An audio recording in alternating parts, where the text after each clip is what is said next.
member, you heard my direction very clearly, so please spare me the... Thank you, Honorable Speaker.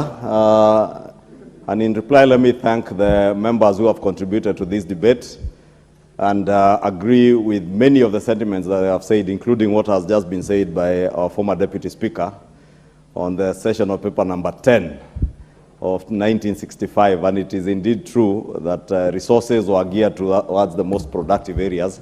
And also true that a lot of the infrastructure that has been financed has not been equitably distributed around the country. And that is why, as a House, we have a big and huge responsibility to ensure that public debt, because it's being carried by all of us as Kenyans, that whatever is financed using public debt is benefiting all Kenyans across the country, Honorable Speaker.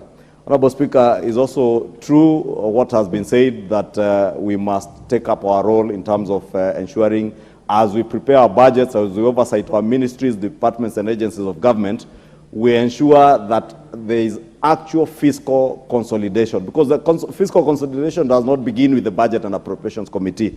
It begins with our oversight of the ministries and departments of government that we're oversighting, to ensure that there is no wastage of public resources, so that whatever we save goes towards reducing our public deficit, our fiscal deficit, and consequently reduce on how much we ought to borrow to finance operations of government, Honorable Speaker. Honorable Speaker, let me not belabor that point and urge all of you to support and approve this committee's report and second reading of this bill. And as we have committed as a House and as a budget-making House, and also the House that has the only privatization and debt committee, because even the other House, Honorable Speaker, doesn't have a committee like this.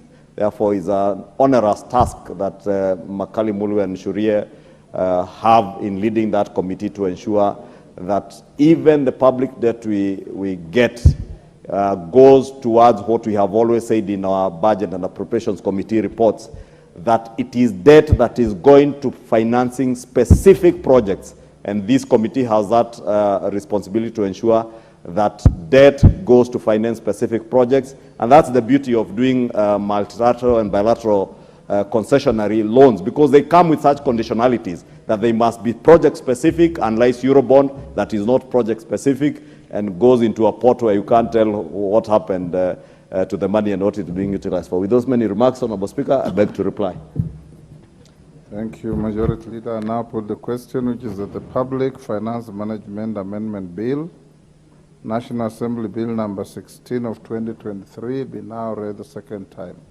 As members of that opinion say aye. Aye. Will those of the contrary opinion say nay? The ayes have it. Next order. A bill for an act of parliament to amend the Public Finance Management Act and for connected purposes. Thank you. Honorable Aladwa, I advise you to remain in the House. We have a few minutes for the next order. You just walked in and you're walking out already. Honorable members, we barely have quorum. I beg of you